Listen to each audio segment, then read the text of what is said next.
On the damage there, but Oni is coming from the side with Waps, and Waps immediately is going to leap into 4. Doesn't care, but Waps is going to get deleted.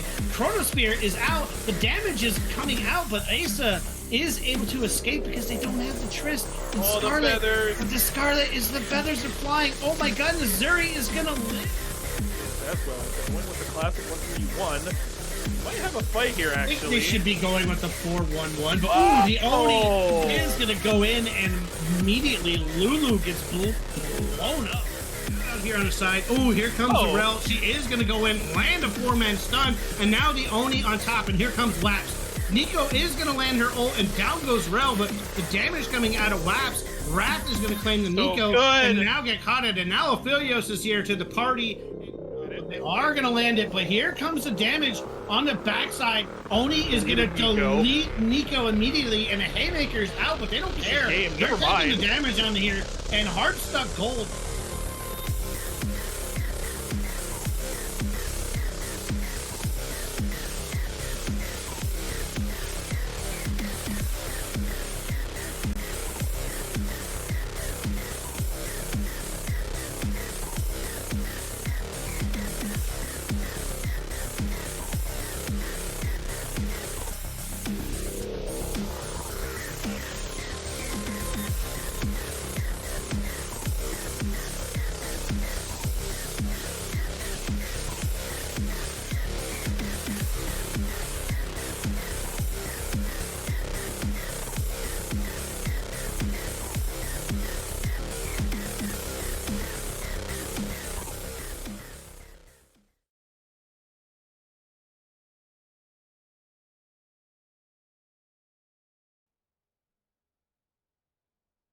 Oh my goodness. I have a special guest with me tonight who's now joined the team officially as a caster for next split.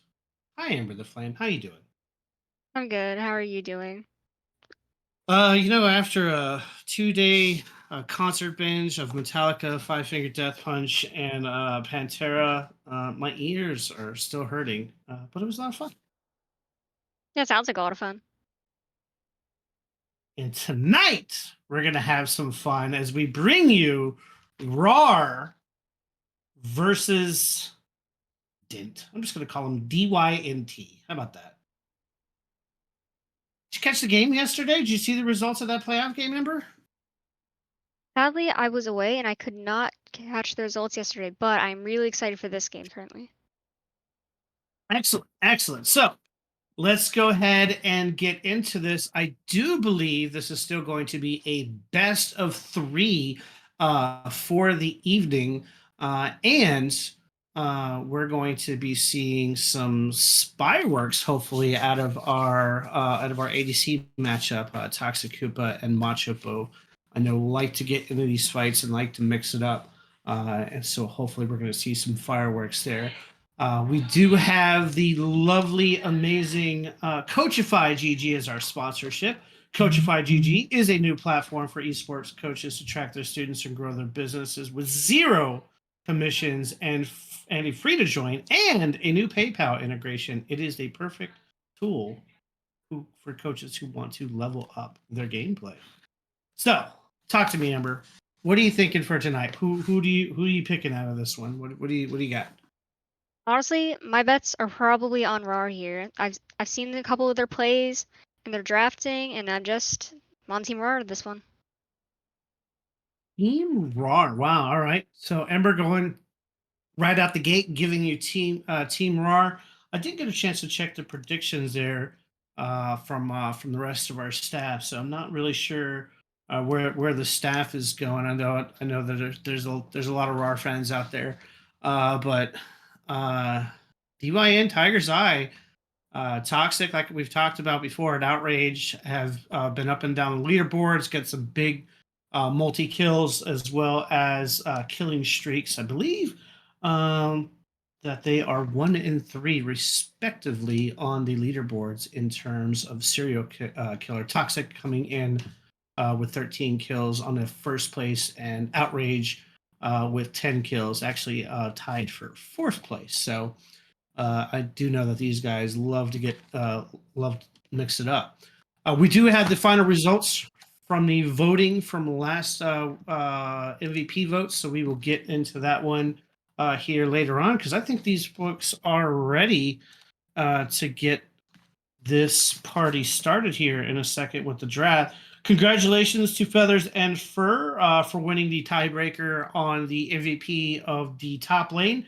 Raid Boss got 15 votes there in the final vote poll, and Feathers took home first place with 17. As a MVP winner as well there, Ember, I believe you won for support.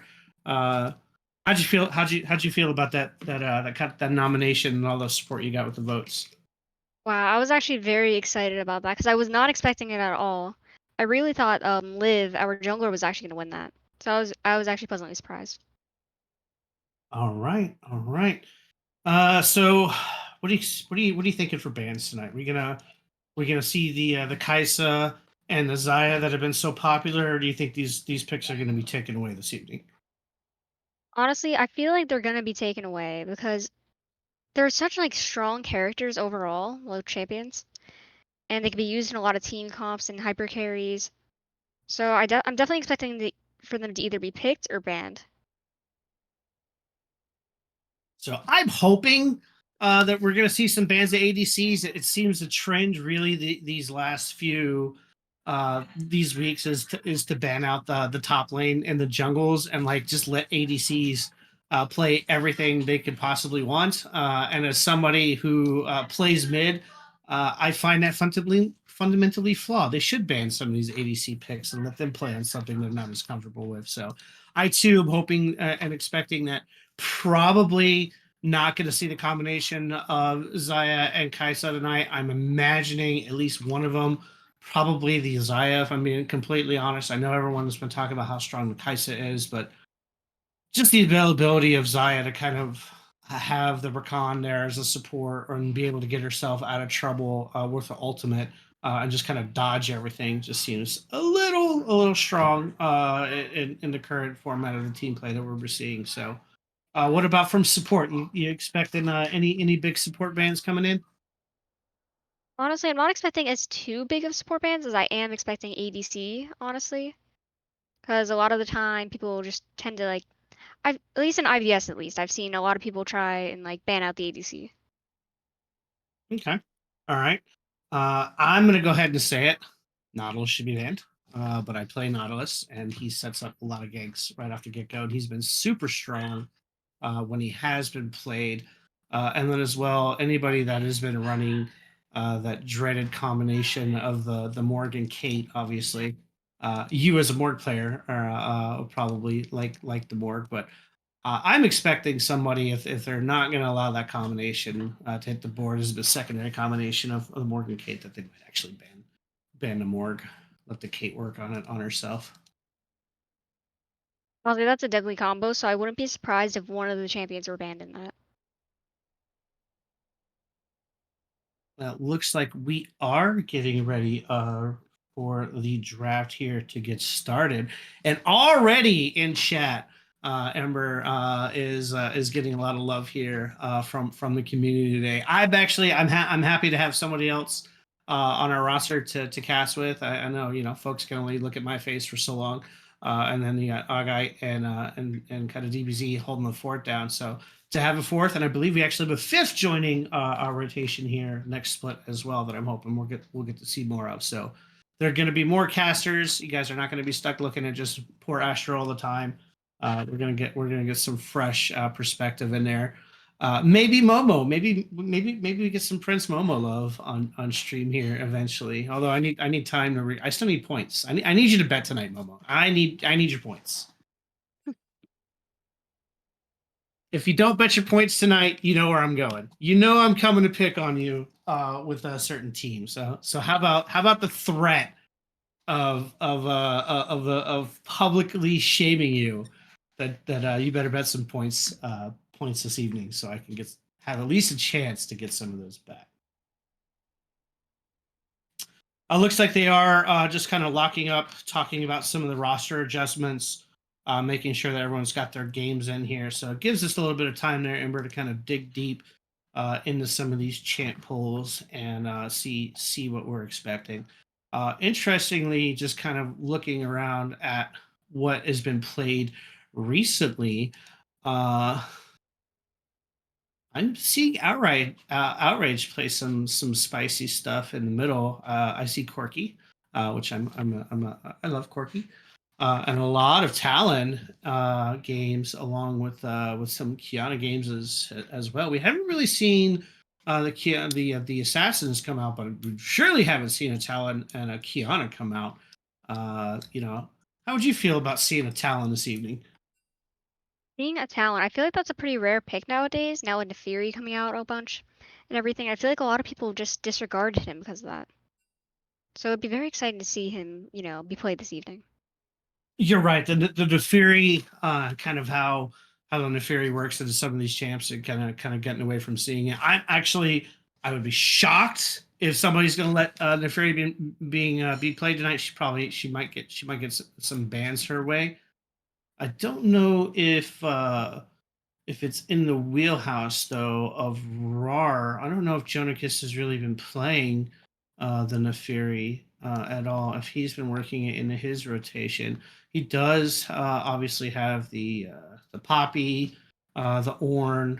He loves his Darius and his Jax, but I haven't really seen too many of the Neferi games running around. Quite frankly, I'm surprised Ornn is seeing any play in any of these games. Somebody needs to ban that guy. He just seems to cause problems. Who knows? We might see an Ornn ban like right now. I mean, possibly. All right, all right. So the bans are underway here. Looks like we're going after the jungles first. Okay. All right, all right. And Dynasty will have to forfeit 2 bans this evening, or at least for the first game, due to an e-sub. So they are gonna be limited on what they can ban. And with RAR picking first, it's going to be interesting to see what they target here. Prioritize maybe getting rid of the Zaya or the Kaisa, depending on how they feel about it, or just leaving both open and forcing them to ban it so they can take the other one. Do you see So the far, vein looks like coming we have a out? few bans. All right. All right. I haven't seen a lot of folks banning the vein lately. But in a tank meta, the vein ban can make a lot of sense. So I'll have to see kind of the direction of what they want to play in there. I'm not too familiar with some of Vane's earlier matchups. I know you probably way more familiar with I am running support down, but I think she struggles early on against a lot of the current kind of big guns of the ADC. Yeah, I agree. She does struggle quite a bit because she's more for like shredding tanks, but she definitely does shine in the late game. All right, Fiddlesticks looks like the response there from DYN on their particular ban. So they do opt not to take out the Kaisa or the Zaya, and interestingly, from RAR, Sivir going to be the priority for the ADC. I definitely wasn't expecting Sivir. I haven't seen her in a while, if I'm being honest. No, yeah, I mean she kind of is in the same brain as Vayne, right? Like she's super strong in the late game, but the early game she requires a lot of setup. You have to be real patient with her, and a lot of these games have ended before Sivir even gets to that 3-4 item break where she can be effective. We do see DYN returning fire. They do opt to take the Kaisa, and they do opt to take the Rel. I know are somewhat of a Rel player. How are you feeling with her rework, her changes? Personally, I played her once before her rework. I wasn't a fan, but now I'm a huge fan, and the Kaisa Rel combo is so strong right now. It's one of the best picks out there, I feel like. So I'm really excited for that. And now we see the Nautilus coming out to be paired with Sivir and the Ornn, two picks that I said I kind of wanted to see banned out. No surprise, they are picked out.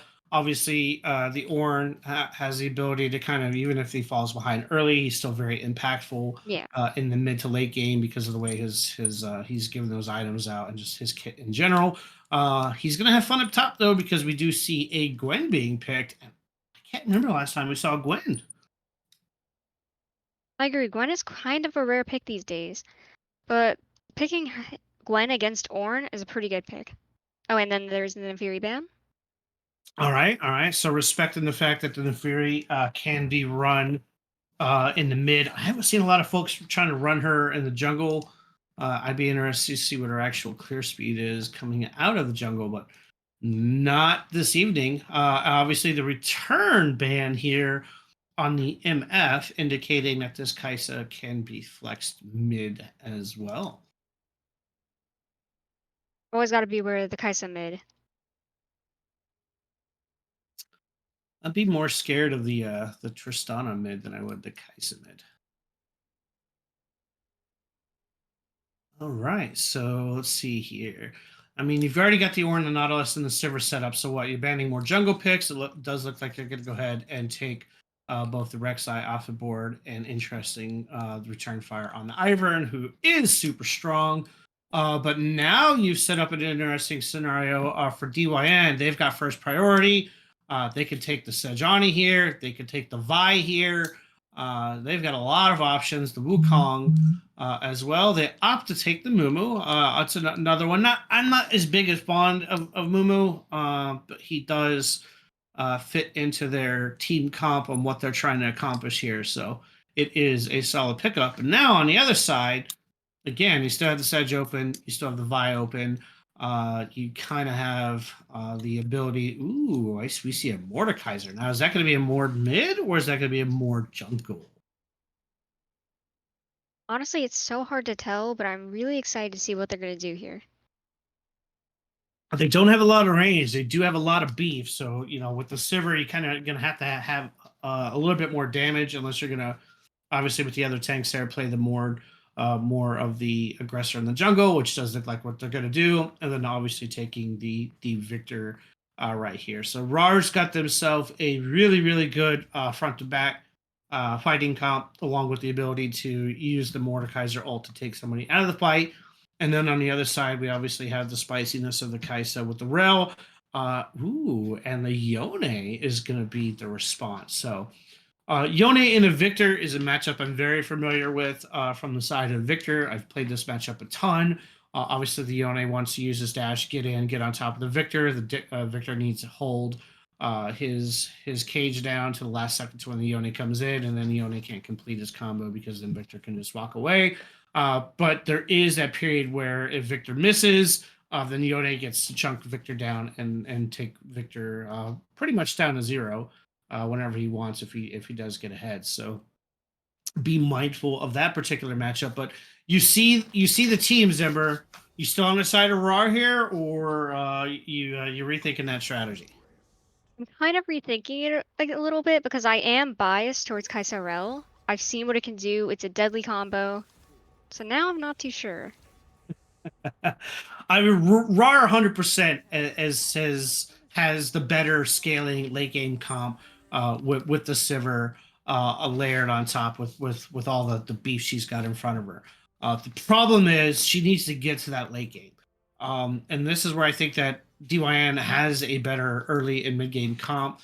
They have the Yone, which very much like the Yasuo can go at 0-7, and then all of a sudden, he's got 50k damage and he's taking over the game because he's Yone. So you always have to watch out for that. And then obviously, yeah, the Rel Kaisa kind of combo is really strong.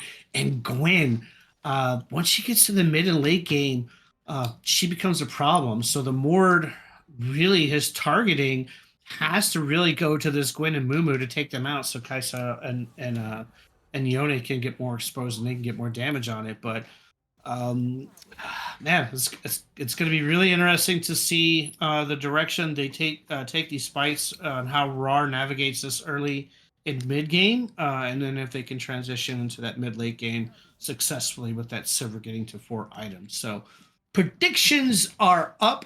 Remember, we now have the 5-minute timer instead of the 3. Momo, I need your points, so I'm going to need you to throw some points out there for me to take. And yeah, I mean, this should be an interesting matchup early game for RAWR. Very interested to see how they're going to navigate it. What do you expect, really? I mean, you're the expert on the RAWR Kaisa. Is this something they're going to get really aggressive off early and push into this Nautilus and Sivir and not allow them to farm? Or do they just sit back and wait for the Nautilus to come at them and then counter from there? Honestly, the way I've played personally, I played the Kai'Sa Royal matchup, is that you just want to be super aggressive early because you can get the stacks from Kai'Sa's passive, you can get the execute. So I wouldn't be surprised if they played really aggressive early, especially with Rel having a really good invade and such. Would you invade though on the Nautilus Victor combination? I don't know about that one, but they could counter invade, so that I wouldn't be surprised of. See, I'm usually of the opinion when you have the Nautilus that you take the invade route. The problem with that in this particular scenario is you have the Rel, you have the Mumu, who, yeah, I mean, if he takes the Q instead of the E on as initial trade, will really slow down his clear. But you could technically do that and to get the Kaisa or the Yone an easy first blood and really set their respective lanes back some, because if Yone gets a lead on the Victor, he's going to be impossible for the Victor to handle by himself, and vice versa. If the Kai and the Rel get ahead, a good lead on Nautilus and Sivir, that Sivir is going to just not have a good laning experience and is going to lose a ton of CS. Meanwhile, yeah, on the other side, they're going in an Ornn battle. We've seen it time again, where it's kind of a slap fest early on. But Gwen, I mean, I know she's kind of has that weak time till she gets to 5 and 6 where she can be punished for it, but it's super hard to get a gank with an Ornn and a Mord pre-6. So I don't think she's really going to be punished for that unless they do something cheeky like a level 2 or level 3 engage right off the bat. Yeah, I agree. All right. Well, Amber, can't wait to see it. Glad you're with us. We're going to go ahead here and take a quick break before we get into game number 1.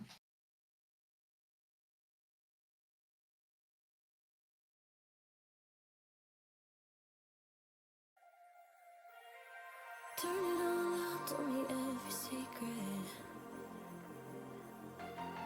Said that I care, asked do you mean it? It's been months since we've been okay. I'm putting off what's coming. Another night staring at the ceiling. Oh. You deserve to be alone, to be the one they're always thinking of. And I'm sorry I couldn't be there for you. I admit that I ignored it. You deserve to be alone. You deserve to be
Is it clear that I still wanna be?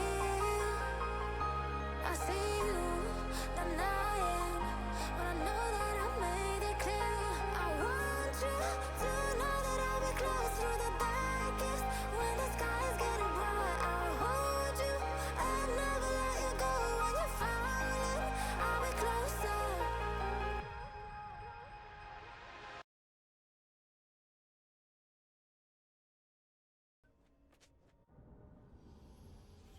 And we're back, Ember. Game 1. Here we go. RAWR versus DYNT. And right off the get, not going to see an invade. Just going to see a 5. So sad. Yeah, but I was really hoping to see one, you know, because, like, you know, it just makes the game more exciting when there's an invade. And you got the Nautilus there. You have the rail there. You get some fireworks going. But no, they're gonna be mindful and respectful and nothing crazy.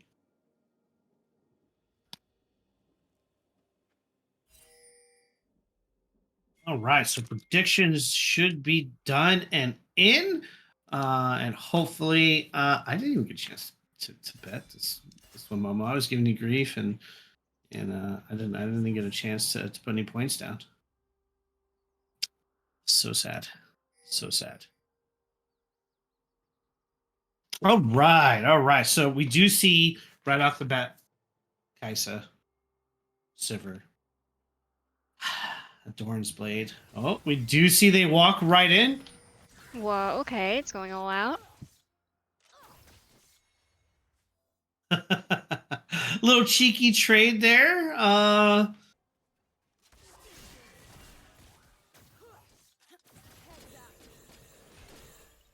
Sivir's doing really well with the poke, as expected.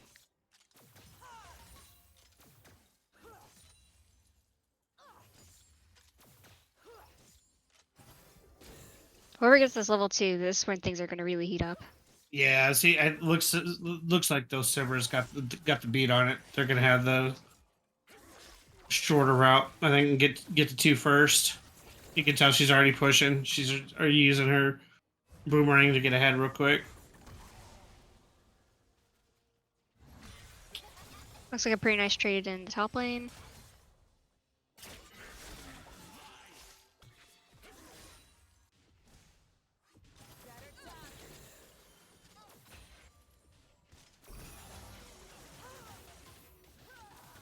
So they do have the kind of the first ward out, but it looks like Mumu's already going to be running around here trying to get angle on this poor little Ornn. We do see Gwen start. He is going to land the stun, but he's just going to take the flash. Oh, he flashes. Into the tower. Kind of crazy.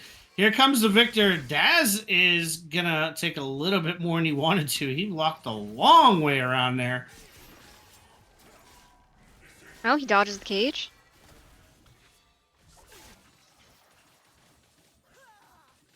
Yeah, every time he misses on that cage and the Yone is gonna get in, he's gonna lose that trade and he's gonna take a ton of damage from the Yone.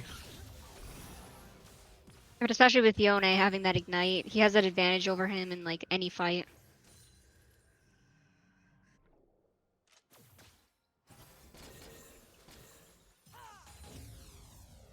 Sivir really So is far, looking at that Sivir Kaisa. is winning the poke, but now completely out of mana. And now the Well, that's Rel is going to expected. land on top. So yeah, as soon as the Nautilus walked away, she started with the Rel. But unfortunately, they're not going to see this Mordekaiser coming here in a second. So she immediately flashes, and then the Rel's going to jump in there. So they were at least able to escape, but kind of a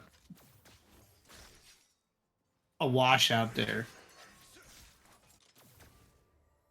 So who do we think is going to get first blood here? Because I could definitely see the Kaisa getting first blood here due to the fact that she has mana and Sivir doesn't. And I feel like Sivir is one good engage away from maybe getting caught out, possibly. I was going to say this Victor is going to be in trouble because he keeps missing. And this Yone is going to kill him at 6. Because I think Bot is going to end up backing up here. But he did get a good trade on at least out of this last one to pull even in terms of health with the Yone. But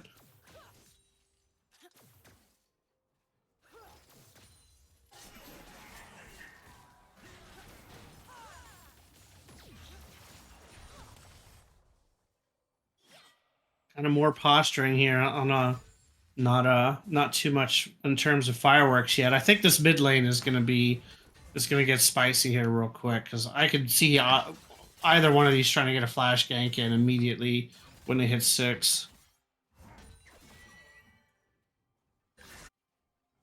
Seems like right now it's more of a farming game, a little bit of poke here and there, nothing much though.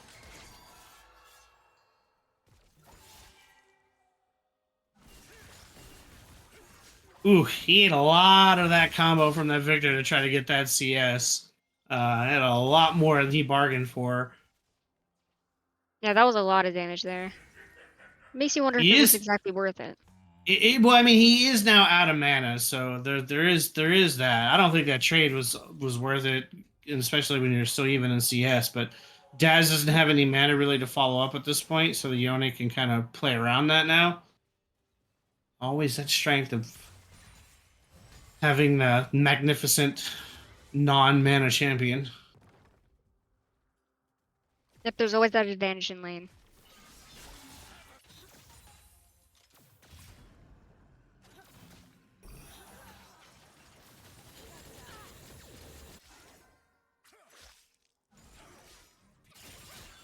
Now, interesting enough, the Sivir able to go right back, got the Noon Quiver, whereas Kaisa's only got the double longsword to go with her dagger, which kind of gives the advantage to Sivir, but it is an early Sivir. But she's CSing quite well given where she's at. And Sivir having Noon Quiver also making it that much easier to CS as well. So CSing for her is in her favor right now. You do see the pinks coming out. The Mord is coming from the sign there. Ornhorn is out for Jonikis, but he's in no man's land. Kobita is on the run, but Mumu is going to show up, and he doesn't have his ultimate yet. Oh, Kaisa's off to the side, though.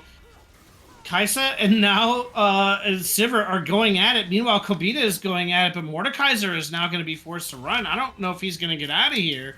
Victor is showing up to help him, so they did get the first blood over on Gwen, and then that kind of fight broke out, and the kill went back over to Mordekaiser. He is able to get out, but Kaisa and Sivir were just kind of going at each other and just kind of ignored the rest of the fight. Seems like everyone respected the ADC 1v1. It looks like Amumu's approaching here. Ooh, he Mumu stunned, but is going to land spell advantage, but the spell shield. But now she's in trouble. She is going to get restunned.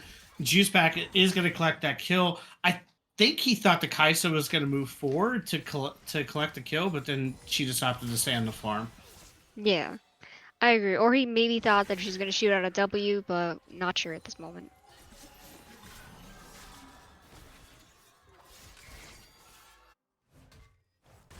So Victor opted not to use his shield, but Mordekaiser is going to come into this fight, though, and put him in the realm of pain with him. Yone is going to try to get away. Here comes Rel with the kind of the save, but not enough. Not enough. Sadly, there. wasn't enough. Yone ignites him too. Sadly, he's not low enough for him to kill. Yeah, he burned the ignite. I mean, he did eat the Mordekaiser ult, and then the Victor was there on the follow up. It was a good roam attempt to try to blame out, but he kind of went back in when he didn't have to. Yeah, he definitely would have made it out, even with Victor ult. Oh, wait a minute. So we have the Rel flash, the stun. Mumu bandage, and he used the ultimate at the last second to secure the Victor. So they do roam, but obviously, you know what happens when your support roams. This bot should immediately push this Kaisa as hard as they can. Yeah, but it seems like that's exactly what they're doing. They know what to do. They've responded to the call, assuming that the calls have been made in voice chat.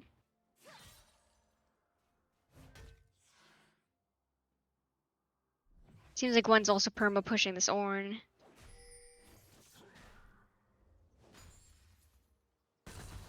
So they've set up here, but no real early priority really from either jungle to go on to claim this first dragon yet.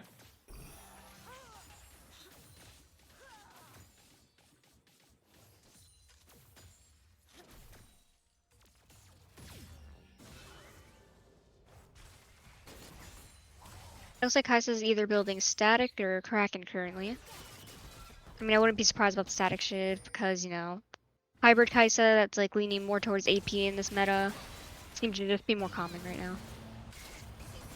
Ornhorn is going to come back up. This one is going to land, but now Gwen is in her little no man's land. But Victor is going to claim the life of Yone there on the back end, and we didn't see the end of the Ornn fight. Ornn able to get the solo kill. Here comes the Nautilus. He is able to put the anchor, and here comes the Mord. Toxic is going to be forced to eat the ultimate, and now in the realm of Mordekaiser, and they are able to get the kill. Now Kobita is on the run. Rel is not going to make it out of here, but Nautilus gets the kill and not able to get that kill onto his ADC. So little bit of interesting there. Plays across the map. Both plays on the side of RAWR. Able to get the solo kill with the Ornn. And then again, being able down bottom, Mordekaiser and Nautilus both getting a kill down below there. So it does at least give Macho a little bit more time to farm. Kai'Sa's going to lose. She lost a wave and a half, really. And then we immediately see the return, though, from Yone. But that's what you want to see from your Victor, is landing up and setting up so when he dives in, he's going to get caught in and then he can't get out. But he does splash and then ultimate and then hits the flash. Yeah, He's but he definitely not... hurt. He took a bunch of damage for that. He's not going to get away. The Nautilus hook says Nautilus with the flash hook. Yep. Flash hooked for it, and Yone not able to get away.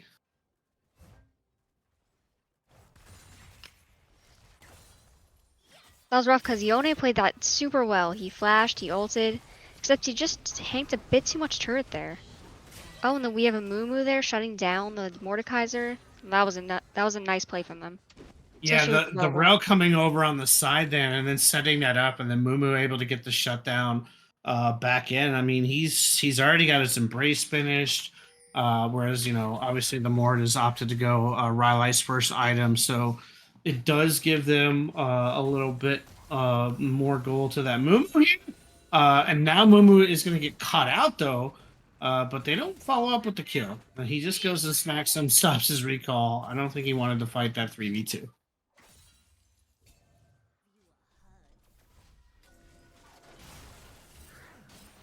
Looks like Rel's trying to start something here a little bit. Mumu's about to re-engage, possibly, or he's just going for the control ward.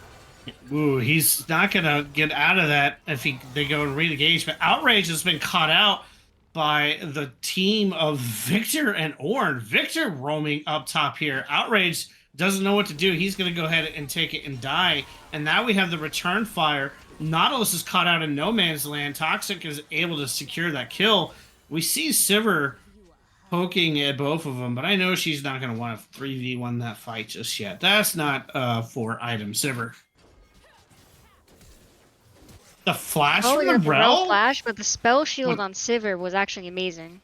Yeah, she got the spell shield and then she flashed away, able to avoid the stun and root combination there, because Mumu was definitely going to be following up. We also see Ornn here getting a lot of plates, so that's really going to set him pretty far up on gold. Ooh, Oh, whoa. He missed his combination. He took a ton of tower damage for it, and now immediately Mordekaiser is saying, get over here, and he is going to fall to Mord. So, kind of a whoopsie there from the Yone, but it is a Yone. You know, he can go 1-7. We talked about it. Herald is going to come out, though, immediately. Here comes the Mumu. Or Nautilus gets caught out on turret. Yeah, Nautilus got a little bit too close there with that Herald coming down, try to secure another plate there, and he cost him his life. And again, Mumu claiming the kill.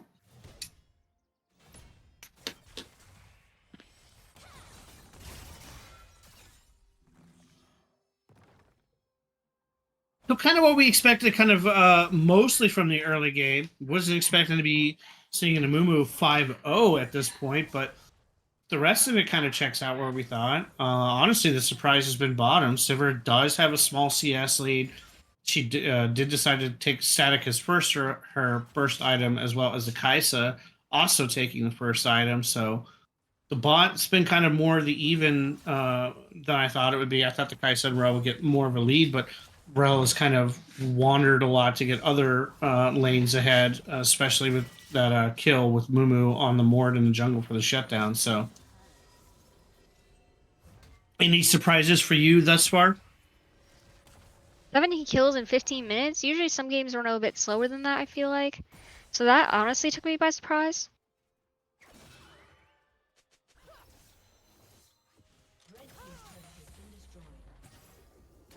The blue team gets bot tower as the first tower. So I would expect them maybe to push this wave and then immediately lane swap, or do you think they're going to stay with that dragon coming up here?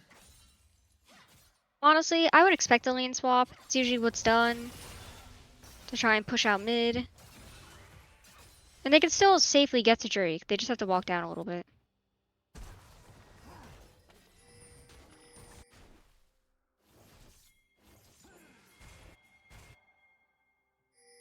It also looks like we should be expecting a Drake fight here. A lot of pings. The Yone goes into the ult. immediately jumps in and over, knowing that the teleport was coming out. And so now he's in no man's land by himself. Here comes the Ornhorn. Yep, They are gonna as well. They are going to claim him, and now Kai'Sa is on the run, but Mordekaiser has been caught out on the backside, so Little Juice Pack and Toxic are trying to kite this out because the Mordekaiser was where Outrage was at, but now the Gwen is here and the Kai'Sa to follow up, so Kai'Sa is able to claim the Ornn. Gwen is still there fighting with this Mordekaiser who now got the kill, but Mord's in trouble. Ooh, Outrage backs up here at the last second. I think she didn't know where the Victor went. She could have got that kill on Mord if she really wanted it. Yeah, but I feel like Victor would have been able to clean up here because Mordekaiser would have been able to get enough damage in to get that kill for Victor. It was honestly probably better that she didn't. Needed the damage on the Drake, so kind of the trade-off there with all that work they put into the Yone to kill was Kai'Sa just sat there in the back and collecting kills with the Gwen. It'll be interesting to see the adjustment on the Mord. I mean, he's targeted the Yone quite extensively in terms of his targets for ulting. But as we get more into this mid-game, I think he's got to take the Mumu or the Gwen out of the fight and just leave the Yone there.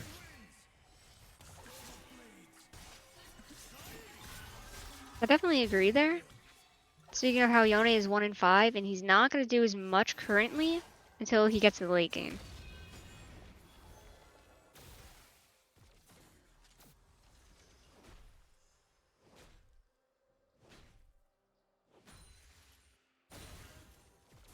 We do see the Mord already up top on this poor Yone, just to let him know he's still around. So they are putting a lot of emphasis on this Yone early on. He is going to take the fight with the Mord coming along the way. So Jonacus is holding his own against here, but now the Ornhorn is coming out.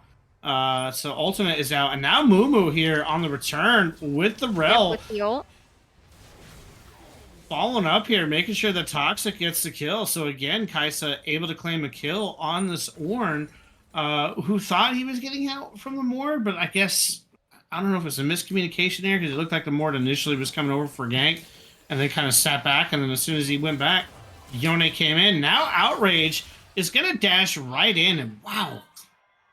One item Riftmaker took Sivir to 1 health in the combo. Now Rel is going to jump on top, and here comes the party. The Gwen is coming from the side. The Yone is trying to get in here. Rel's just kind of trying to see if they'll stick around for any amount of time, but now Toxic is by himself in the Shadow Realm with Mordekaiser, and as soon as she gets out, there's the Victor that's going to be waiting on top with the ultimate. So shutdown going over to Victor. A little bit of an interesting setup there on mid, and immediately punished their ADC, who was left alone.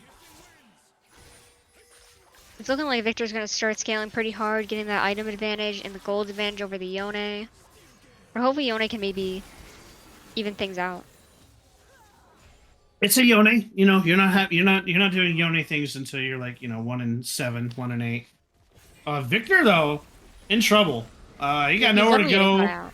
The ultimate, he does at least trade the tower at the very least, but he overstayed for that tower. And that's also a shutdown going to the Mumu. The Mumu is 704. Wow. Yeah, 704. Already got demonic down. Gwen is already here on the side. Now here comes Gwen. The Yone gets a kill off of that one. And now just kind of like says thanks team for showing up and letting me get a target dead here. So, 2 and 5 Yone. Gonna get some work done, right? Yeah, but it looks like they're starting Baron here. That's pretty early in the game. 2035. The Mordekaiser has been caught out with the Rel and the Kaisa.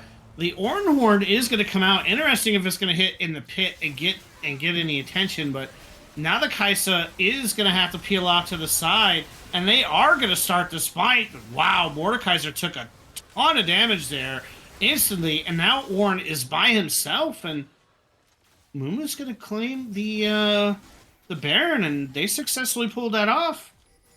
21-minute Baron. Yeah, they played the whole fight beautifully. Now they're taking Mordekaiser's jungle. It's only going to be a slippery slope down here.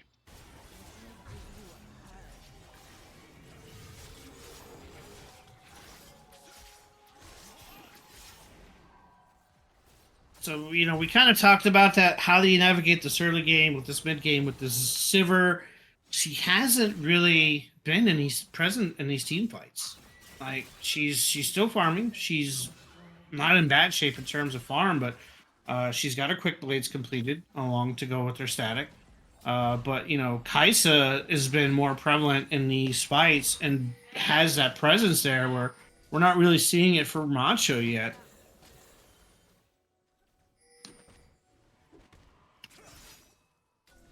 I get what Sivir's trying to do here, trying to farm, keep up. But honestly, it might not be enough because they're getting so much done. They're getting control on objectives. They have Baron. And it looks like they're looking for a fight here.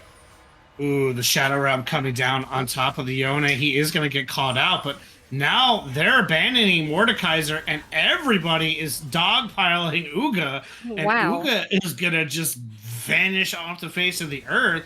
And now what do you do? Like, you've got no map presence anywhere from your Sivir. Your lanes are still even. Baron is still ticking. Second Dragon's claim.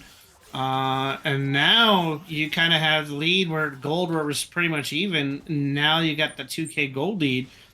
And I think a big chunk of that is on Kaisa and the Mumu, which is where you want it. The Mumu's been ganking a lot. It's been paying off. It's been getting the lanes ahead. So he's been doing a very good job. We got Sivir getting the red buff, which is usually who you wanted on the ADP. So that's always good.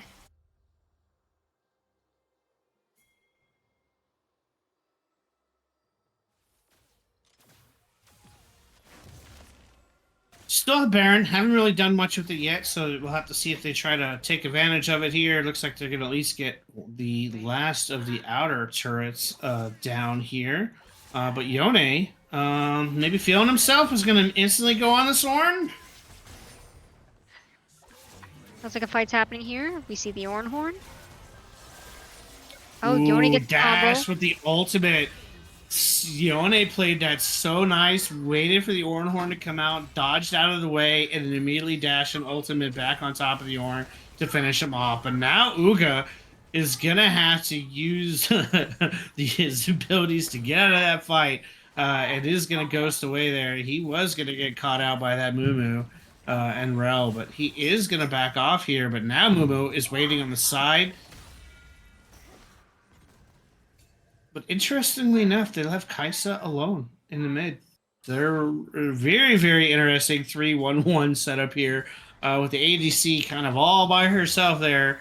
We'll have to see if they're going to try to punish this real quick, but it doesn't look like it. Looks like they're gonna try and stop the Yone from pushing. Oh, he takes the turret shot though.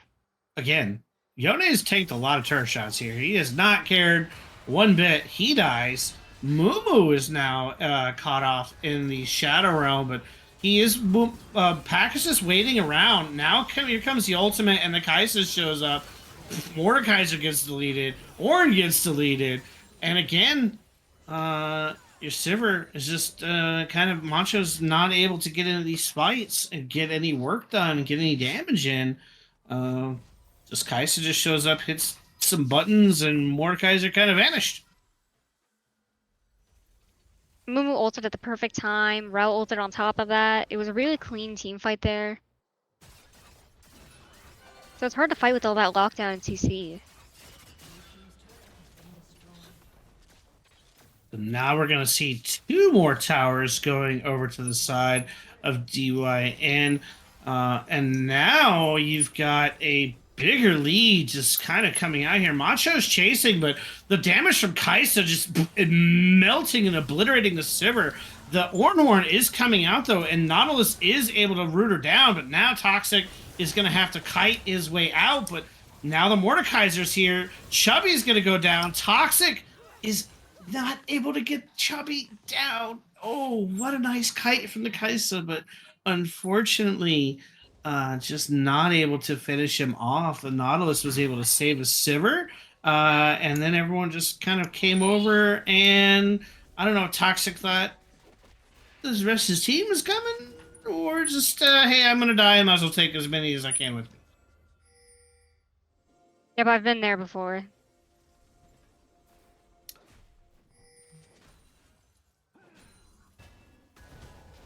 So now we look at that Sivir. She's got the Phantom Dancer done. She's got the Static done. She's got the Quick Blaze. She's almost at that 4-item mark, which is where you want her to be, where she can kind of be scary and kind of take over some of these fights. But the Mumu, 7-0. He's already got his Bissell Dawn Embrace along with Jack Show. He hasn't really built too much armor yet. He hasn't really needed to, but I would expect to see something coming out from him soon on that one. And then obviously the Gwen standard with the Riftmaker and then the Nashers as their second item. This is where I think Gwen gets real scary, because if anybody goes on that side lane to try to deal with her, she could tactically pretty much solo, I think, in at least anybody 1v1 at this point.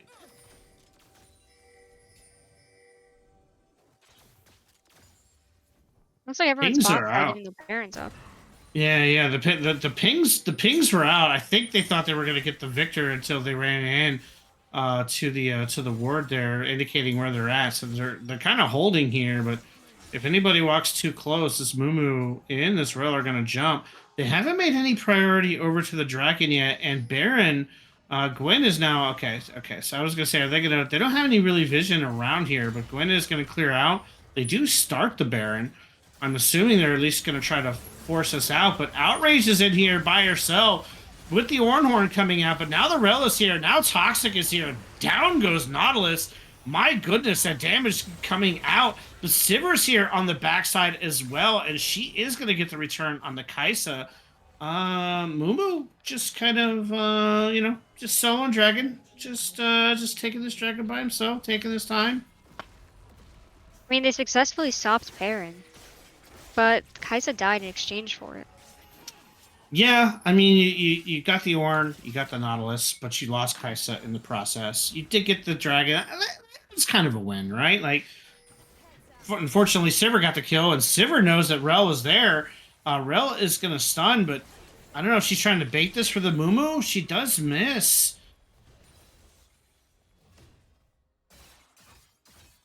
You can definitely see here, Sivir knows that she's getting that power spike, and she's playing a lot more confidently here.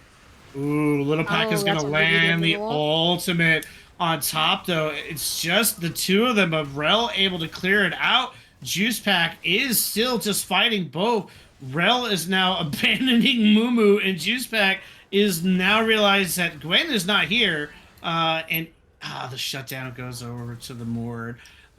Interesting decision there from Outrage to sneak over to top side rather than coming over and joining that fight. Which is what I think Little Pack was expecting there, so they are able to get the shutdown over the Mord, but Gwen's going to take another tower for that, so tower tax. I don't 1-for-1. Yeah, but it makes me think that now they're going to start looking for that inhibitor. Maybe looking to end through that way? It's true. The Baron is up. You're going to have to respawn here and answer top side. as well. You still have the Yoni out here. So as long as the Yoni doesn't get crazy and try to 2v1 here, just backs off here, never mind. He's going to start that fight. He is going to get the kill, though, and try to get away from this Victor. So he does get that kill onto the Mord, and now immediately the response is, hey, Baron's available. Yeah, but they secured this pretty well. Now, this is a bad position for RAWR right now. I mean, they have Baron, they have an inhibitor open. They do, and the Yone's got a hole breaker. So perma split pushing Yone just soloed your was 7 and 4 Mordekaiser, and now he's gonna come back bottom side by himself and say, I can 1v1 your jungle. What can I do to you? As you said before, that Yone is starting to get pretty scary. He's got that power spike, he's got hole breaker. It's gonna be rough.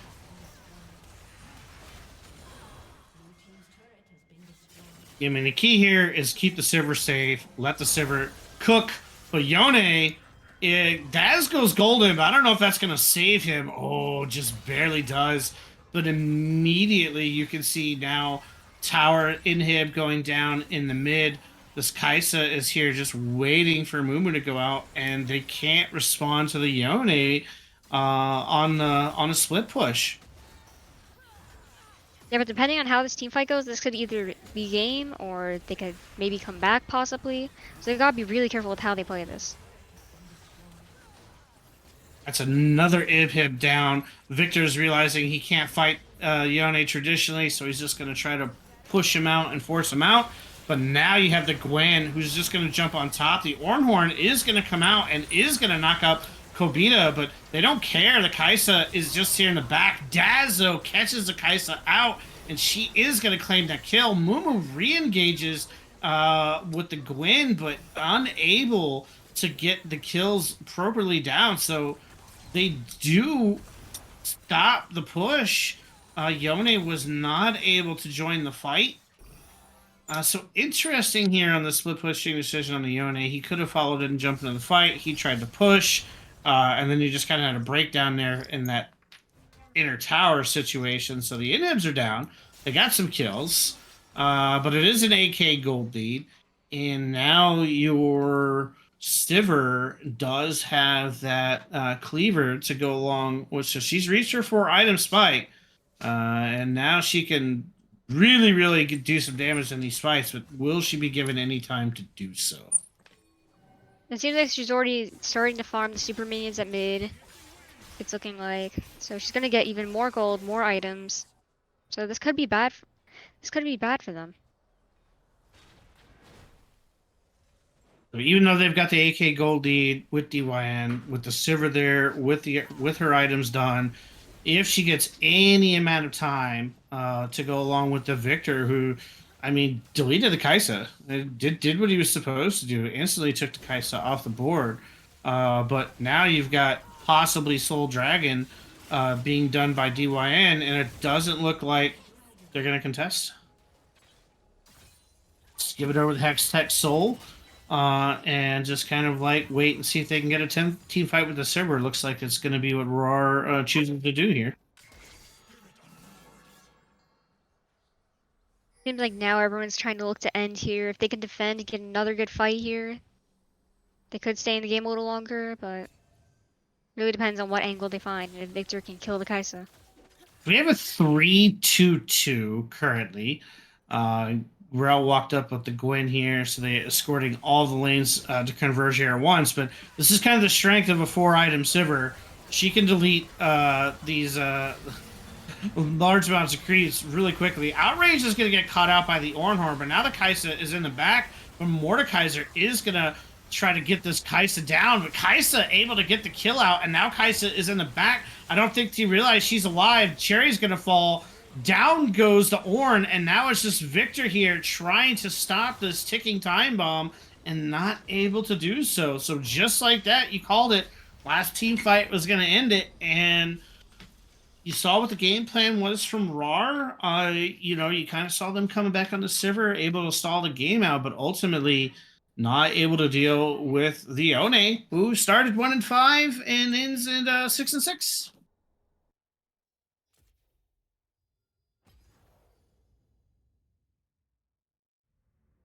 That was one hell of a game, honestly.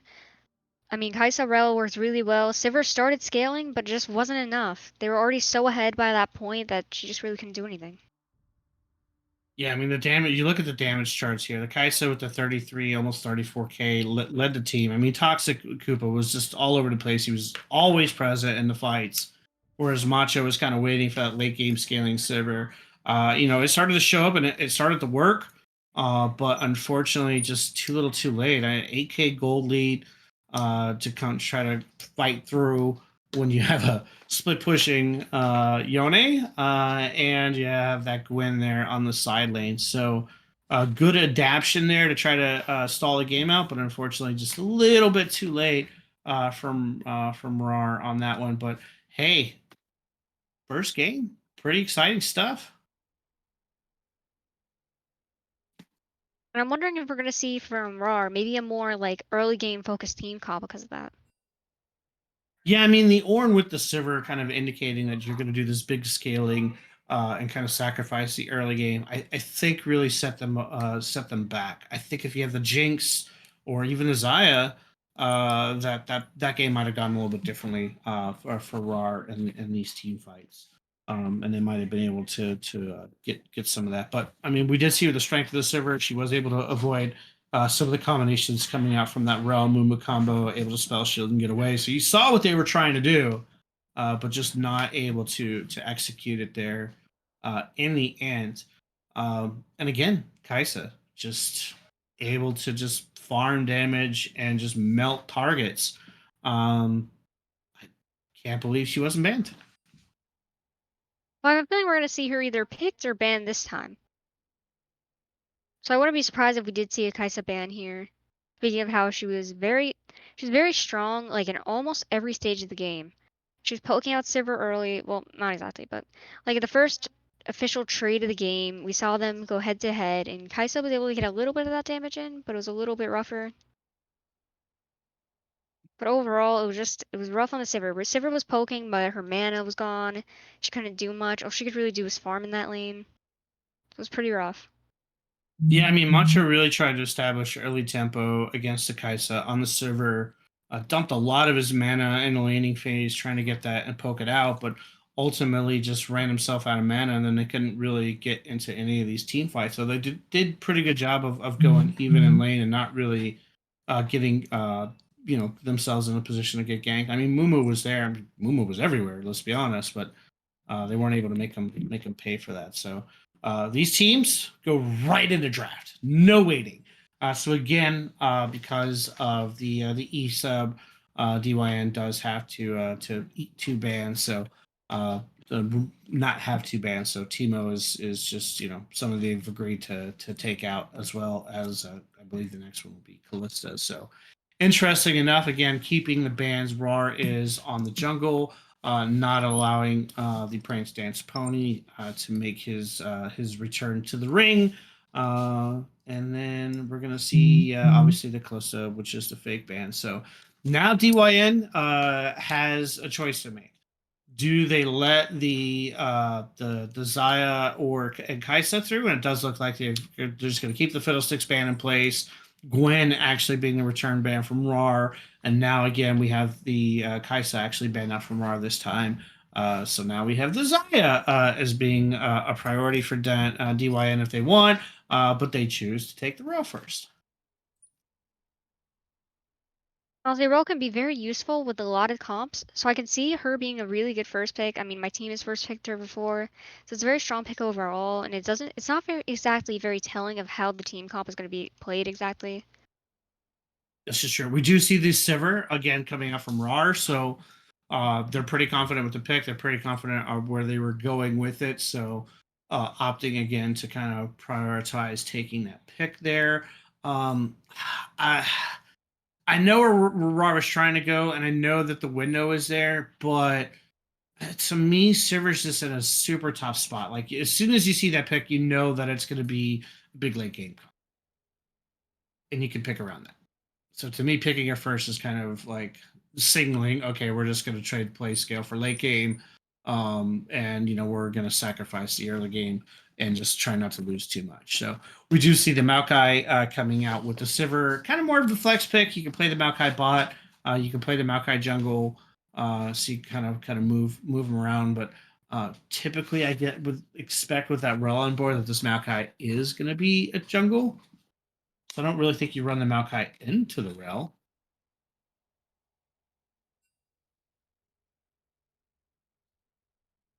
Ooh, Twitch. Now, will this be a jungle Twitch? Or will this be an ADC Twitch? I gotta say, it's been a very long time since I've seen a jungle Twitch, so I'm not so sure if it's gonna be that. I mean, we say that, and then instantly we see an Alistar being coming in with a rel there. So, rel jungle or Alistar top?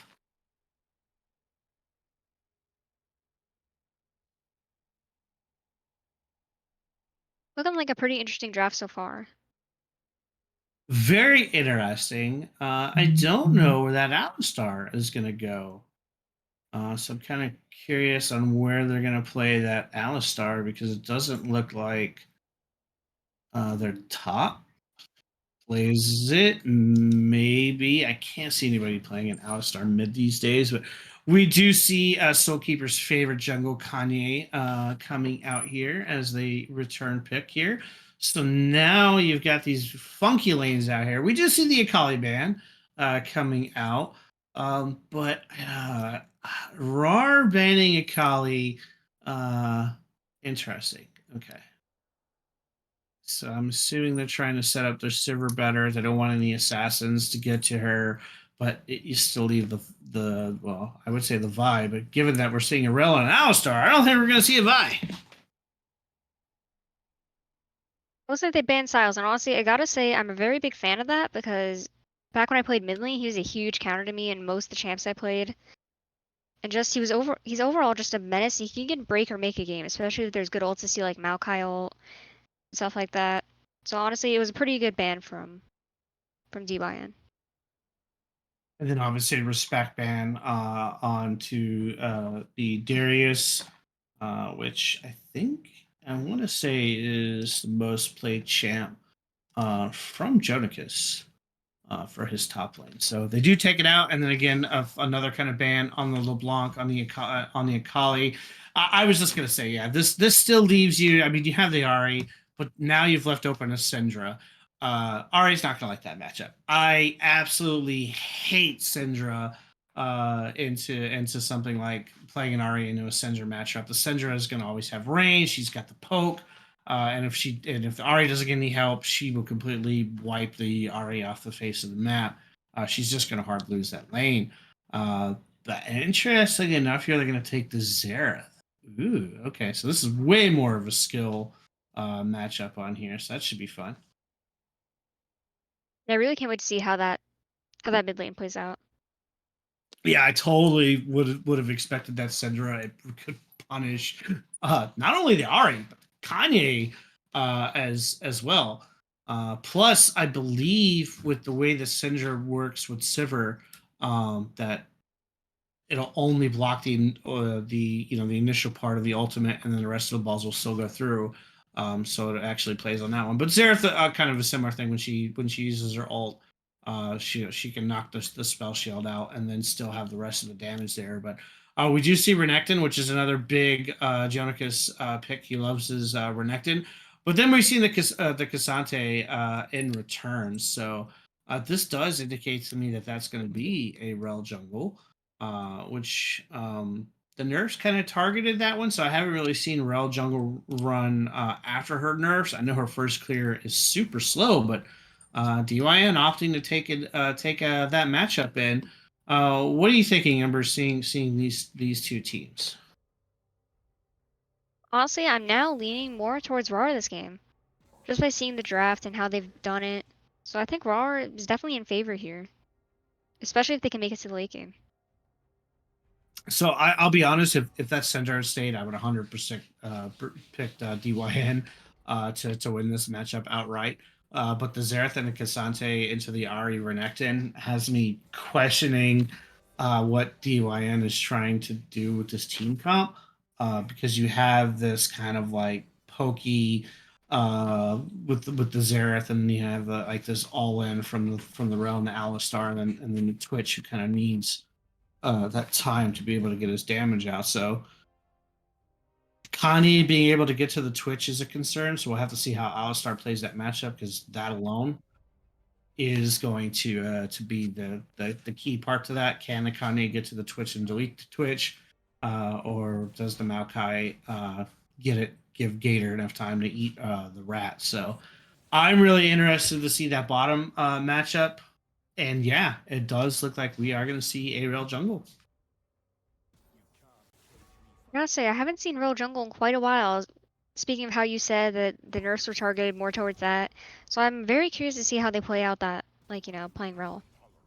Especially after the nerfs Especially started. into a Maokai, and that's a Maokai jungle. I mean, Maokai really can establish control with this Kanye. The Kanye can get really aggressive. The Maokai can push forward, kind of leave the Sivir to farm somewhat, and then set up the Kanye to get these ganks or early pressure onto that rel, and then that's going to be a little problematic. But I'm not too familiar as well with the Sivir Maokai rel Twitch matchup, or I should say Alistar matchup these days. I'm assuming that again you have the early presence with the Sivir wanting to farm. That I think Twitch wins that early with the Alistar. Yeah, I could see Right? Switch Not winning that, crazy. especially with his passive. No. I totally agree.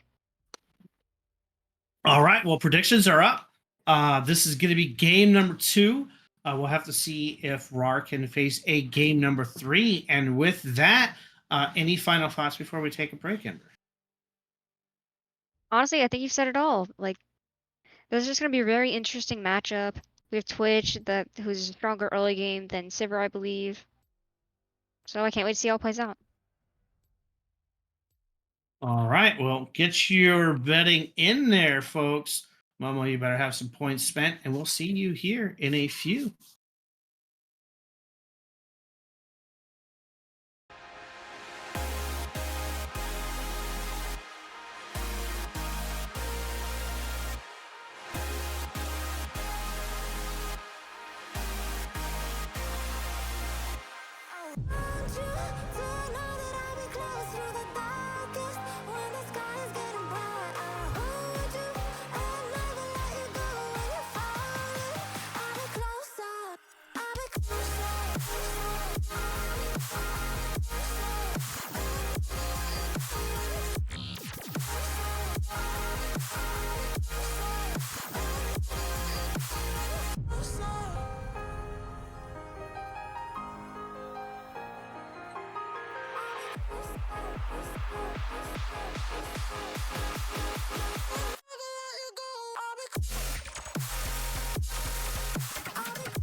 All right, welcome back. Game number 2, DYN and RAWR predictions should now be in. Here we go. And right off the bat, we're going to see an invade. This is what I was wanting to see. Immediately gets caught out and knocked up. Babita running for his life, but the flash from Jonicus and the first blood going over to Ari. So, good adaptation there.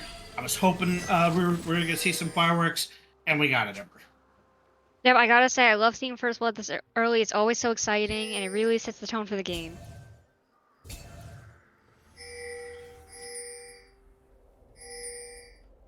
Minions have spawned.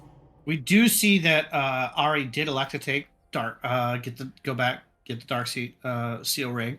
So immediately gonna go ahead and play off of that. Xerath also took a dark. I'm not a big fan of Xerath taking a dark seal as a first ride. That is some large set there.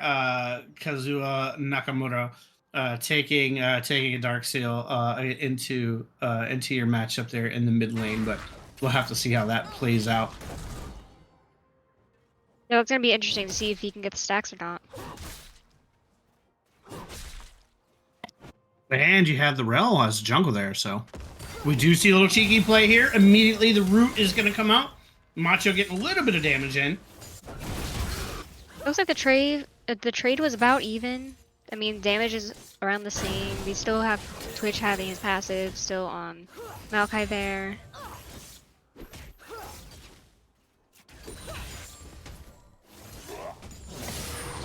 Doesn't like this is gonna be mainly a farming game. Speaking of how First Blood has already been taken, Ari's poking out the Xerath here. Seems like Maokai also has push priority here. Getting ready to see if he can make a play here.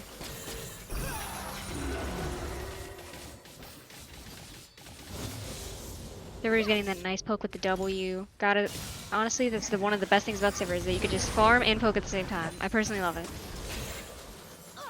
So interesting, because usually the Xerath wins the poke matchup with the Ahri, but because the Ahri was able to get the 2 first, with that first blood, she's able to get a little bit of a lead there on Xerath and punish. But we'll have to see if one of these jungles comes over here to kind of push that back or allow that tempo to remain.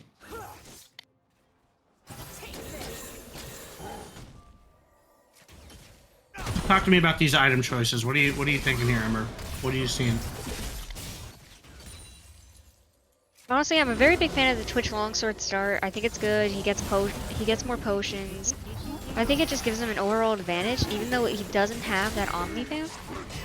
So the Oh, Maokai wait, is going to land the root and force the flash out immediately from the Twitch. So it started out as a good gank exchange on bot side, but then Koopa stepped right into the too close to Chernobyl, and Chernobyl was able to root him down though, and Macho was able to get a lot of work done. So now you do see Kanye coming over on this backside. They don't have a ward yet, so I don't think they've seen this, and he might be able to get at least one kill off of this. So he's in position. Meanwhile, Jonicus and Outrage are going at it, but Kanye's waiting. The flash is coming out from Chernobyl. He went way deep and is going to get shoved back in. The tower is going to claim life, and worse, Macho didn't step in to finish off the Twitch. Twitch able to get away.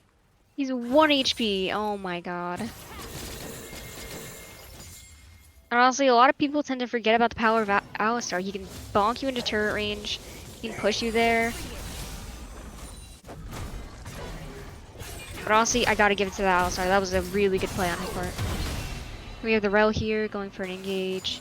Yes, the Rel got in there, but unfortunately, Cassante wasn't in position yet to really punish the Renekton in there, so wasn't able to have the impact.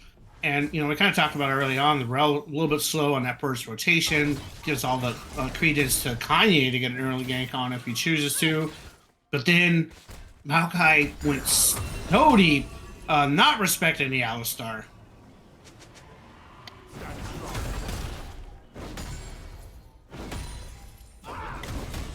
Looks like now it just seems like everyone's farming here. Everyone's kind of chilling out a bit. First blood's already been taken. Kills are even. Ooh, Outrage is going to land and set up the stun. Now, Jonicus doesn't have his stun available. Outrage, though, takes 2 tower shots on the way out there. Are we going to see the flash dive on this? Outrage looks like, and we do. The dive comes out. Outrage slides in, able to secure the kill, able to get the kill on there, and able to get out of range. But now, Kanye's making his way up. We'll have to see if he can make that work on Cassante. I don't know if Cassante's just going to try to push this wave and get caught out here, but Kanye is made his way, and he is going to get the flash out, and the ultimate is coming down. Here comes the dash. Here comes the follow-up. Uga's in trouble. And he does Cassante it. claims the life of Kanye. Now the ultimate is coming out from Xerath. Daz is going to die. Ooh, so the Rel shows up and picks the fight with the Xerath, and Xerath does get the ultimate out and does get the kill onto the Ahri.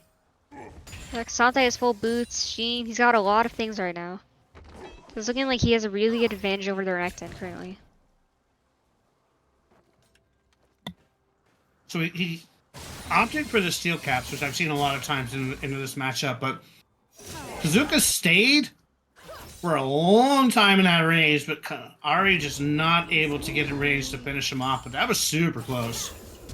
Yeah, by the time landed, he was dead for sure. Ooh, Twitch went invisible, set up with the Kobita, but Kobita is very deep and taking a lot of damage here.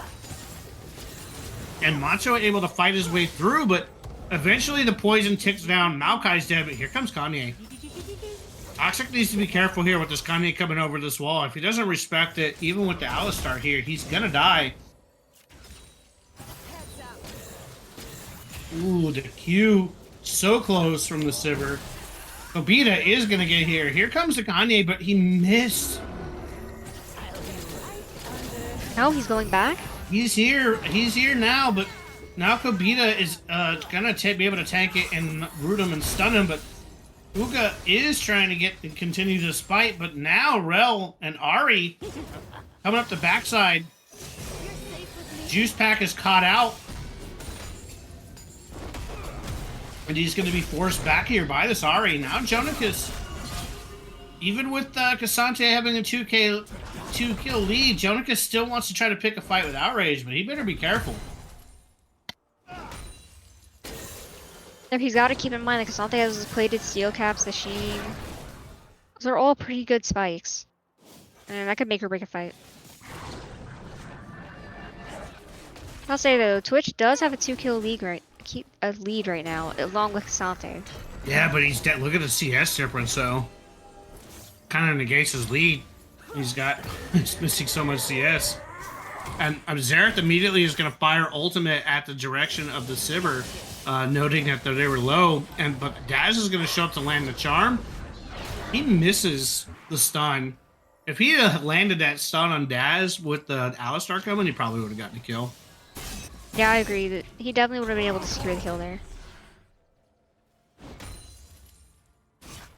So Jonikis down in CS, down in lead, still trying to fight with just a pickaxe. Needs to be real careful here because it's a slippery slope with the Cassante. But now the stun is going to land. Kubita is going to punt the Ahri away.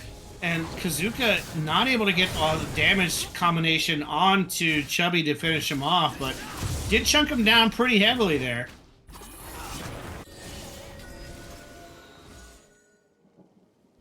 We do see kind of Kanye coming up here topside to maybe try to get this kill out on a Cassante, but I'm not certain he wants that fight.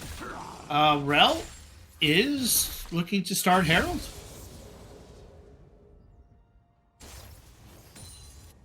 Looks like they're definitely looking for a more objective control-based game currently. Oh, I mean, Macho. they have the advantage. Macho's gonna spell shield, but he's fixing to take a ton of damage here from Toxic Koopa. He saw him ward and saw that Kobita was staying in the bush, but then he walked forward anyways, having to know that Twitch was there.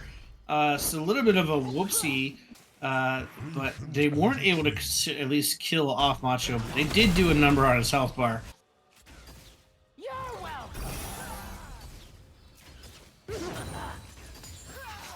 The Twitch definitely doesn't have ult here, so they could go in on this. But they don't see Alistar, so they're kind of wary of it. Oh, we see him generate. Yeah, we do see they're coming back in, though. We do see the root now on top, forcing the flash out from Twitch, but they need to be careful. Macho is already very, very low, and they don't want to continue the spike. Pings are out. That should give Rel confidence to immediately rotate and start the dragon. So we'll have to see if Rel makes that adjustment, knowing that they're all recalling right there if she wants to try to push it. But nope, doesn't look like it. Looks like their bot is going to reset as well, even though Xerath does have a little bit of a priority there with the Ahri pushback to the tower, but not going to push it and try this dragon, but does look like he's signaling to try to get the Herald ready. So they might get the Herald to meet up with Blue and try it, which does look like what they're doing. If they're pushing the wave, they're getting ready for it. Plates are still up, so they're gonna get some plates here.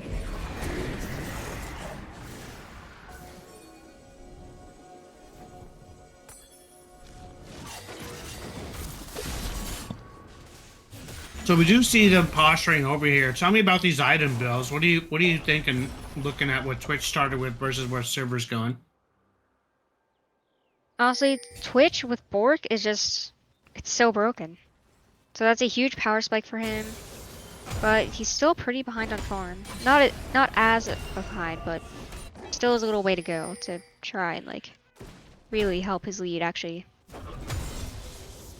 you know, like save through. So Kanye was angling to get the steal off, but I don't think he realized how he didn't have vision in there. And now we see the Twitch immediately starting to fight. The Buddha's going to knock him up in the air, and the Twitch is going to ultimate on top. He is going to get a lot of work done here. He does get the double kill, both on the Sivir and the Maokai. So great setup from that Rel and the Alistar. They had no way to get to Twitch. Just got the fire away here. We do see him coming back, trying to position it on this dragon.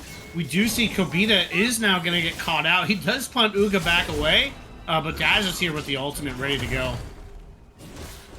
It seems like Renekton's gonna try to get something here. So Renekton got his steel caps out, so now it's kind of more of an even fight. So Outrage is gonna ultimate and then flash away, but Jonikis now has gotten some fruit and says, "I'm ready to continue fighting."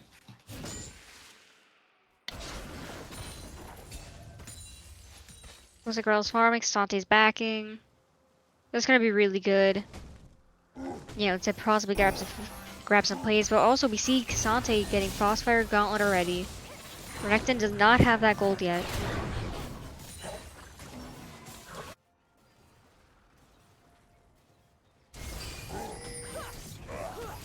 Yeah, the big one for me is Twitch is now 4-0. He's got his port. He's got his blades. And now he can take a fight kind of by himself. He's already chunking out Chubby to half. And now here comes Kobita to knock him and punt him back in. And Koopa takes a little bit of damage in return, but now he's alone. He's able to clear out that kill. But there's the and flash. now Macho is in trouble. Macho doesn't want to be here. He's knocked out. Now they're holding damage, waiting for Toxic to catch up. Making sure Koopa gets that kill. Unlike some other supports that are our producers would have taken that kill. But like you, Ember, they give that kill to their ADC and allow him to get more of a gold lead. But it's all about as support, I feel like, just getting the ADC ahead, getting them to where they're supposed to be. So I gotta say, I am a fan of them giving the kills. Because I know how tempting it can be in the moment to take it. Could be. Could be hugely tempting there. Toxic ate a lot of damage there on the tower. Took 2 or 3 shots, and now he can't finish off the tower, so they're actually not going to be able to get bought just yet there. But he is 6-0. Probably second item going to be coming out, or at least a big chunk of it with the kills he just got and the CS he just got. So again, we got the Sivir. How do you handle the the early game and the mid game transition? Not so well for RAWR.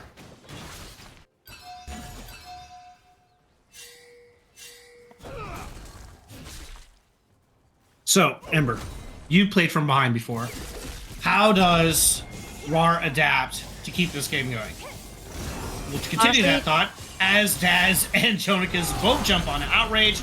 Outrage does punt an ultimate away along with Little Juice Pack, and now the ultimate from Xerath is coming out, and now Daz is the one that's going to get fallen down here, and now Jonicus is in trouble as well. Outrage is able to kite him out, get out of the range, and now the kill going over to Xerath. So, and we're talking about it as it happened, unfortunately, but again, I'll restate the question for you.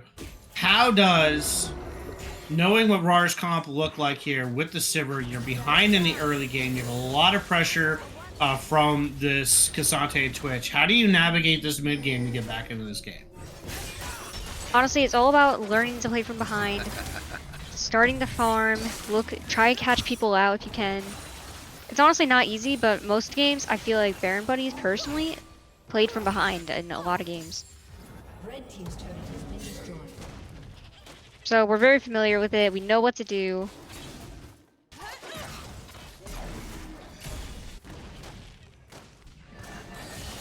Seeing some of these builds here, do you put Sivir in the position where she needs to be solo to try to create more pressure in other lanes and let the Sivir farm by herself and send Chubby, or do you keep Chubby to guard Macho at this point and allow these neutral objectives to get claimed easy? Honestly, I would send Chubby for the roams, because if you can get the other lanes ahead, that's always good. Sivir can get that solo XP and farm, as long as she just plays safe. I know it's really hard with Twitch with all the attack range and everything. Oh, so you can get a flash from Xerath in the mid lane? Daz did miss his combination though. Everfresh just out of range, Charm just out of range, so Xerath able to navigate that and avoid a good chunk of it.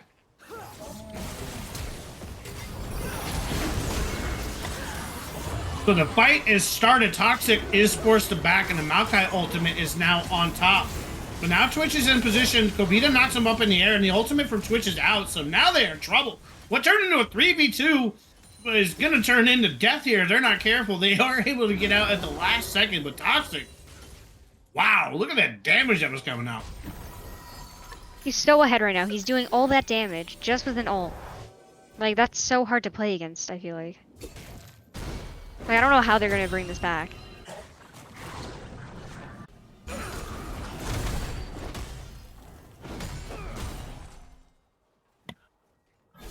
So you kind of have the whole Kanye grabs a gore drinker, Renekton grabs a gore drinker. You have Ahri with the Everfrost, which I'll be honest with you, I don't like Everfrost on Ahri. She needs the actual damage to finish off kills, and by taking the Everfrost, you're kind of playing more of the setup. And again, Kazuka able to punish it. She knew that the ultimate was down from Ahri because she used so much with the Everfrost combination. Comes right back, gets her low, fires off with the ultimate, able to claim the solo kill onto this Ahri, and now the tower goes down. So we're in an 18-minute game. You have 7 to 8K gold lead. Most of it on the guys that you want. Kasante's got the lead. The Xerath has the lead. And then Twitch obviously has the gigantic lead. So DYNT has all the tools in their favor to finish out this game. They have better positioning so far. And I don't, like you were talking about, I don't see how they stop the Switch at this point and get back into this game. Honestly, right about now, I'm really wishing I could change my bet. Because I did not expect the Switch to get so far ahead so quickly. He's absolutely destroying health bars so early in the game. So Outrage is basically fighting 2v1. He knocks Ooga Booga in the air, and now he's knocking him into the wall. He's still fighting 2v1, but now Daz is here, so they are able to get the kill. But as Chad is talking about, I don't even like the Leandri's build on Ahri at this point. I prefer the Ludens for the maximum kind of burst DPS, so I'm more of the Ludens fan. I don't even like the... I actually prefer the Everfrost build to the Leandri's, unless you have like 4 tanks. But you don't. But now we see the Juice Pack is going to get in position. Twitch is just firing away at these targets. Chubby is in deep trouble, stunking it out from Toxic. The Kobita is eating tower. He does splash though, but now Juice Pack is going to get this Nacho on top of Macho, but he's not able to finish because Uga shows up, flashes forward, but now Twitch is here, and he is going to back off and go away. He doesn't go in with his team, which is interesting. Outrage though shows up, is giving the teleport out. Outrage has got Ugo dead to rights.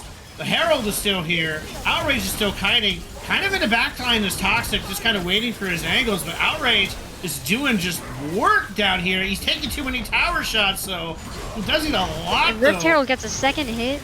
Rift Herald does get the hit, but now the re-engage. Outrage is trying to kite. He does flash away at the last second, but the charm from Ahri and the Xerath is not able to land the stun, so she does get the shutdown onto Cassante, but the extra tower hit plus the kills that you got, you take that.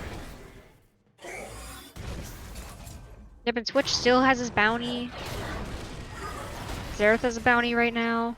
Yeah, Toxic did a great job there in that fight when the Ahri showed up that he backed off. I thought he backed off a little bit too far, but he did back out of range, let the Ahri kind of get on top of Outrage and let Outrage do his thing, and then re-engage once the rest of the team is showing up. So Toxic taking no risk with an Ahri ult reset, rides it out, able to secure another kill though, and now opts for Hurricane.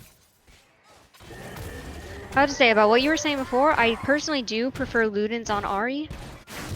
And I feel like if she could get that burst damage in, especially with like Twitch being squishy, Xerath being squishy, all their main damage dealers, I feel like it would be very beneficial. But honestly, just selling the Mythic now would just put her way more behind than she already is on gold. This wouldn't be a good move. Yeah, I can see where you're going with the Everfrost when you have something like Cassante there, but wow, look at the damage coming out. Macho is forced to run for his life. The Twitch, basically 3 auto attacks, chunk Macho down to 10%. Yeah, but Zipper would be dead there if she didn't spell shields. Thankfully she did. So interesting, they have a bigger lead this time, 7K gold lead than they did last time, but no emphasis on Baron. Rel went top to try to search out and get another kill. Didn't even go topside to play for the Baron. So now it looks like pings are coming out and the rotation is coming in, but still discontent. Outrage is going to pick the fight here with Uga, with Jonikis. He's going to push him back, and now you have Twitch fighting. Toxic is rooted up, and it is going to get punted and eat a tower damage, and he is going to get shut down. But now on the backside of it, though, Jonikis is running for his life. Little Pack is able to get the kill on Kanye, and now the knockup is going to finish off, but the charm is going to land. Ooh, Kobita at the last second able to get the shield up and avoid the death from Daz. Ludens would have finished that off. Now we see the Xerath ultimate in return, firing away, just chunking down health, but not able to get it to. So yeah, I think we're on the same page. I prefer on my Ahri. I understand what the Everfrost is doing when you have the Cassante that can push on top and the Rel, but really at this stage with the Maokai, with the Renekton, with the Kanye, your job should also be to assassinate. So I do prefer the Ludens to the Everfrost, and definitely over to the Leandries. I hate Leandries on RA. It stickens me whenever I see it.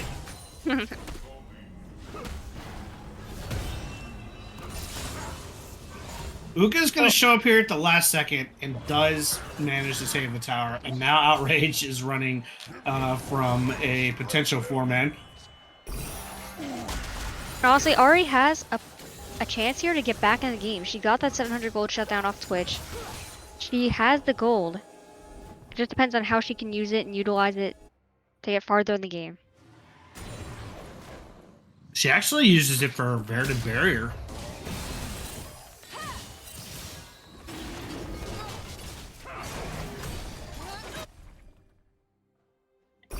So she's fully embraced that kind of like hybrid utility build.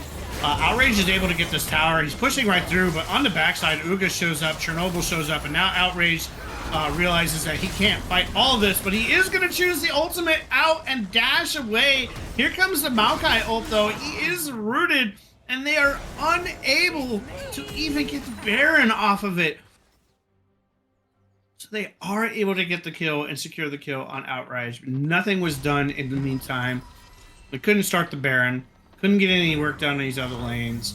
And are able to hold. Yep, and Kane got that shutdown. It seems like they're giving a lot of shutdowns out. And who knows, Xerath could be next, depending on their positioning. And so far it looks like they're starting the Baron. They know everyone's channeled out. They know that they have the time, but can they burst it down?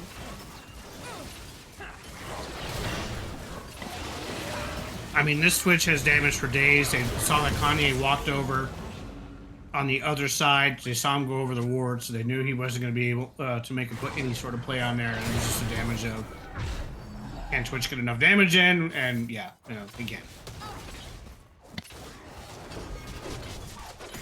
Seems like they're all pushing mid lane right now.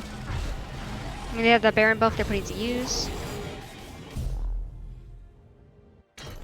So we've seen Macho. We've seen him now in his second game. And again, on the Sivir, just kind of not in these team fights yet. Not able to get any damage in early. He was able to, Macho, to get some damage in later in these games. But again, you're facing a Twitch that can just delete you.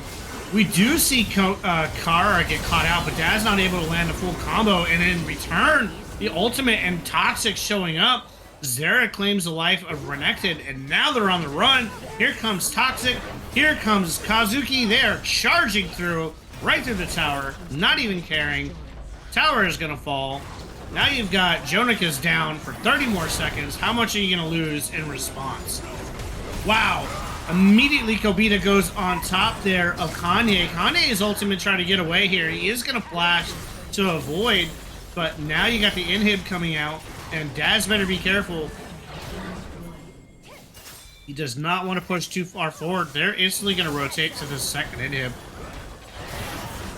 They know they got a couple more seconds on Jonicus, and they're content to take this second Herald. Not really pushing through, really disciplined here. They didn't try to push the fight, but now Outrage is going to knock in. Here comes the knockup. Knocks up 3. One The damage explosive from fight. Toxic. Wow, Toxic just deletes, gets a double kill. Daz is running for his life, uses his ultimate there, but not able to just get anything done here. And DYNT is going to close out this second game with a great 27-minute game, 24-7, and a 12k gold lead. That Twitch was an absolute menace. I can't even tell what was worse, the Twitch or the Kaisa. Just an absolute kind of shellacking there from Toxic Koopa there. 25k damage. Xerath right there with him, honestly. 24k damage. Cassante also there. So yeah, Toxic looked absolutely phenomenal on that Twitch, but you know, his other damage dealers were where they should be. And then on the other side, just you know, Sivir did not have enough time in that game to ramp up. Again, RAWR playing long game with the Sivir. I'm just not a big fan of the Sivir right now. You're donating so many resources into the later game, and then you're not getting anything in return. Daz, you know, got that first blood, thought he was just get set up, but I'm not the biggest fan of this utility build that I've been seeing with the Everfrost. and building in kind of more to sustain rather than the assassination combination. And then Uga, I mean, he was there. It's a Kanye. You want time. You need that time to scale up and be that menace. But he's showing up to these fights and his team's nearly dead. And just really clean game. Remember, what did you think? What did you see? The dive on Cassante was beautiful at the start of the game. I was very surprised. It worked out really well. Then we have Twitch snowballing and doing an absolute amazing job. Wow, it was just a beautiful game. All right, so now with that winner, I believe the brackets are halfway set. We should get the rest of those sorted here. Hopefully by the end of the evening. Again, Royal Knights Gaming, they advanced. They beat Brad Bolster Gaming 2-1, and so now they will be facing the winner of the clinical ECG Terminus game.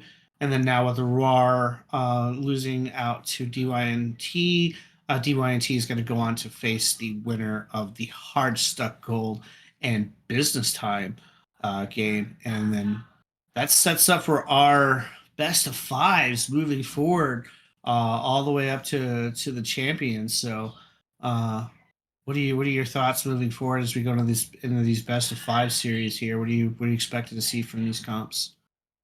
Honestly, for the best of fives, I think we're going to see a lot more early game focused comps.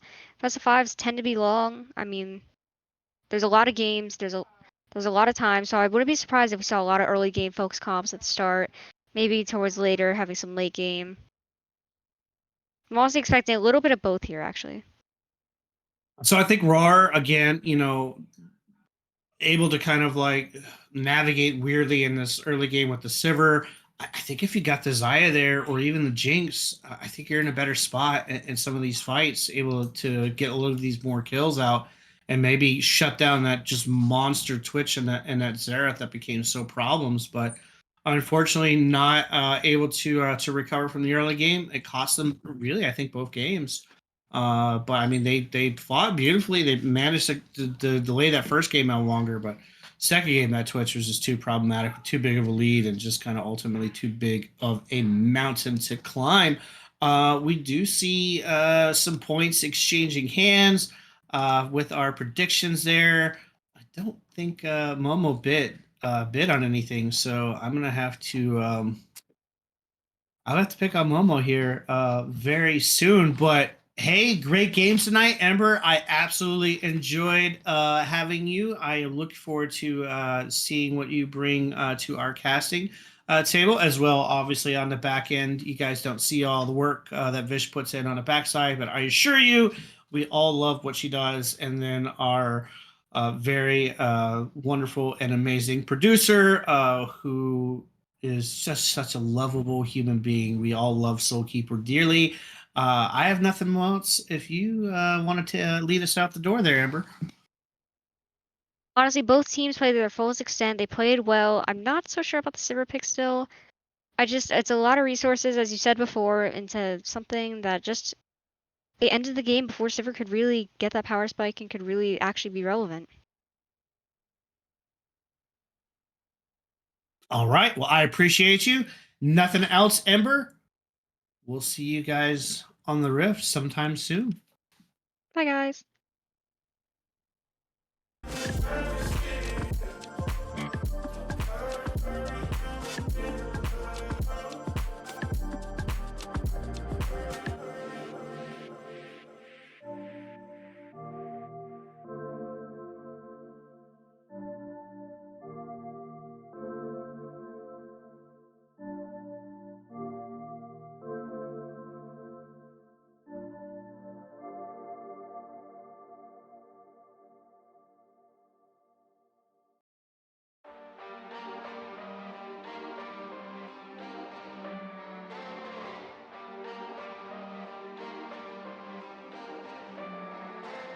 Relationships will often end in disgust. And I know you want my love, but there's nothing to discuss. I don't need you in my life no more. I don't need you in my life no more. I got no money, it's getting sunny, but I still feel cold. I've been nose running, you funny, you going hard.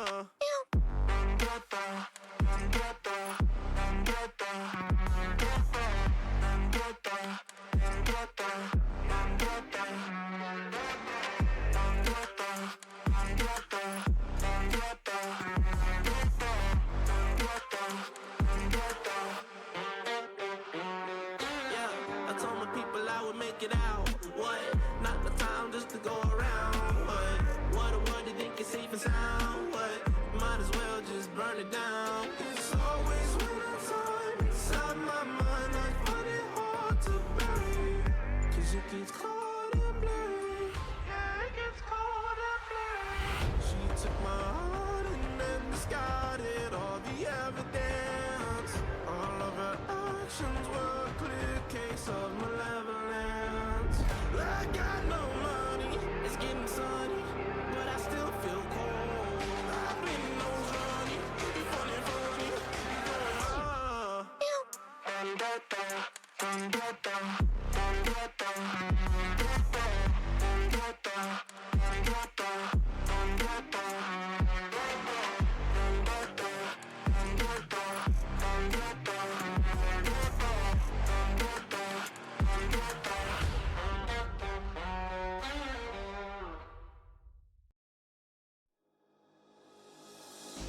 Thought that you should know I've been going solo.